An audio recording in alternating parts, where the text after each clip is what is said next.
আসসালামু আলাইকুম রহমতুল্লাহ। প্রিয় দর্শক, আসলে সত্যি অত্যন্ত দুঃখজনক হলো বাংলাদেশ জামাতে ইসলামীর বাইরা তারা কি জানে না কোথায় ইন্নালিল্লাহ পড়তে হবে আর কোথায় কার জন্য জান্নাতে দোয়া করতে হবে। গতকাল ইরানের প্রেসিডেন্ট ইব্রাহিম রাইসির মৃত্যুর পর জামাতে ইসলামের বাইরা তাদের প্রতিটা আইডি থেকে যেভাবে দুঃখ প্রকাশ করলো, যেভাবে তারা শোকে কাতর হলো এবং তারা এমন বহুত কথা লিখেছে যে মুসলমানদের একজন অভিভাবক মারা গেছে, নাউজুবিল্লাহ। এখন আমাদের প্রশ্ন হলো, একজন শিয়া নেতা, একজন কাফের, তিনি মুসলমানদের অভিভাবক হলেন কি করে? শিয়া কি মুসলমান? দুনিয়ার সমস্ত আলেমরা একমত শিয়া স্পষ্ট কাফের। কেন কাফের?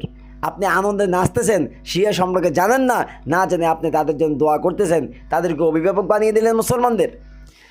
আমাদের কিতাবের নাম হলো বুখারী শরীফ। আমাদের হাদিসের সাথে শিয়াদের হাদিসের মিল নেই। কোরআন হলো 30 পারা, কোরআন 30 পারা আল্লাহ সুবহানাহু ওয়া তাআলা নবী মুহাম্মদ রাসূলুল্লাহ সাল্লাল্লাহু আলাইহি সাল্লামের উপর নাজিল করলেন, কিন্তু শিয়ারা বলে কোরআন হলো 90 পারা, আরও 60 পারা লুকায়িত আছে। নাউজুবিল্লাহ। শুধু কি এখানে শেষ? আমাদের নবী মুহাম্মদ সাল্লাল্লাহু আলাইহি সাল্লাম দুনিয়ার সর্বশ্রেষ্ঠ নবী, আল্লাহ রাসূলের উপর আল্লাহ কোরআন নাজিল করেছেন। আর শিয়ারা বলে মুহাম্মদ সাল্লাল্লাহু আলাইহি সাল্লামের উপর কোরআন নাজিল হতো না। আল্লাহ আলী রাদিয়াল্লাহু তাআলা আনহুর কাছে হযরতে জিবরাইল আমিনকে পাঠালেন, জিবরাইল ভুলে চলে গেলেন মুহাম্মদ সাল্লাল্লাহু আলাইহি সাল্লামের কাছে, এই জন্য মুহাম্মদ নবী হয়ে গেছে। নবী হওয়ার কথা ছিল আলী রাদিয়াল্লাহু তাআলা আনহু। নাউজুবিল্লাহ। এটা দিয়ে মুসলমান বিশ্বাস করে অথবা যে এটা লালন করে অন্তরে, সে কি মুসলমান থাকতে পারে? শিয়াদের বিশ্বাস এটা। শুধু কি এখানে শেষ? শিয়ারা বলে আবু বকর ওমরকে কাফের। নাউজুবিল্লাহ। দুনিয়াতে নবীদের পরে সমস্ত মানুষের মাঝে, উম্মতের মাঝে সর্বশ্রেষ্ঠ ব্যক্তি কে? আবু বকর রাদিয়াল্লাহু তাআলা আনহু। তারপরে কে? দ্বিতীয় সিরিয়ালে ওমর রাদিয়াল্লাহু তাআলা আনহু। এই আবু বকর এবং ওমরকে শিয়ারা বলে কাফের। নাউজুবিল্লাহ। শুধু কি এখানে শেষ?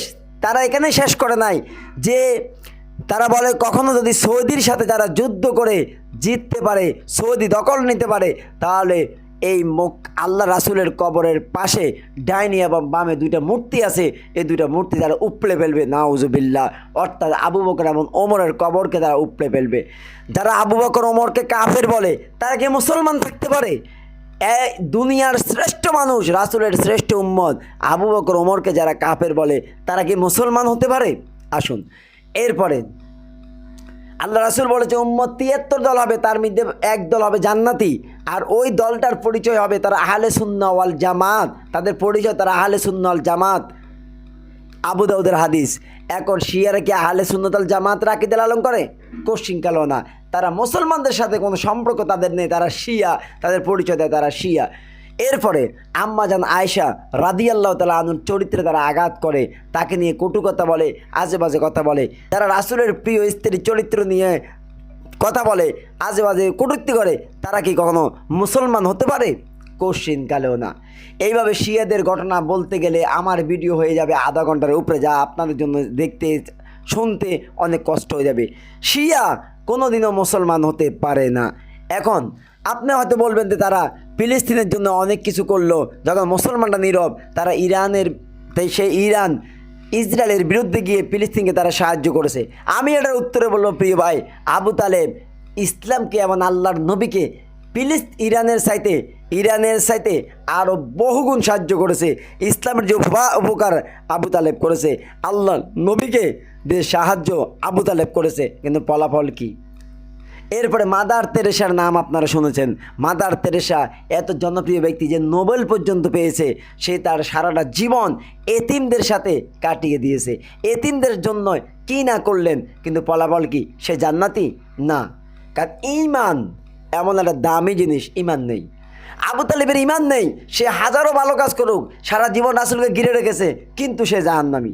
মাদার তেরেসা এতিমদেরকে যেভাবে লালন পালন করেছে, আল্লাহ রাসূল হাদিসে বলেছে যারা এতিমকে লালন পালন করব তারা আমার পার্শ্ববর্তী জান্নাতে থাকবে। এখন মাদার তেরেসা কি পার্শ্ববর্তী জান্নাতে থাকবে? না, কারণ ঈমান নেই।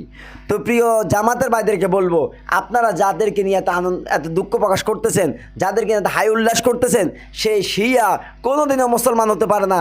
আপনারা জানেন না, না জেনে আপনারা তাদেরকে মুসলমানদের অভিভাবক বানিয়ে দিয়েছেন, ইন্নালিল্লাহ পড়তেছেন, তাদের জান্নাত কামনা করতেছেন, তাদের মাগফিরাত কামনা করতেছেন, যা অত্যন্ত দুঃখজনক, যা চরম দুঃখজনক।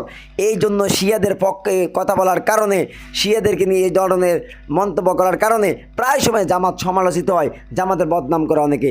জামাতের সাথে আমার কোনো বিরোধিতা নেই, আমি জামাতের বদনাম করার জন্য এই ভিডিওটি তৈরি করি নাই। মূলত আমার কথা হলো শিয়া সম্পর্কে আপনারা জানেন না, না জেনে আপনি শিয়ার জন্য এত কান্নাকাটি করতেছেন। আফসোস, আপনাকে জানতে হবে শিয়া আর আহলে সুন্নাত ওয়াল জামাত এক নয়।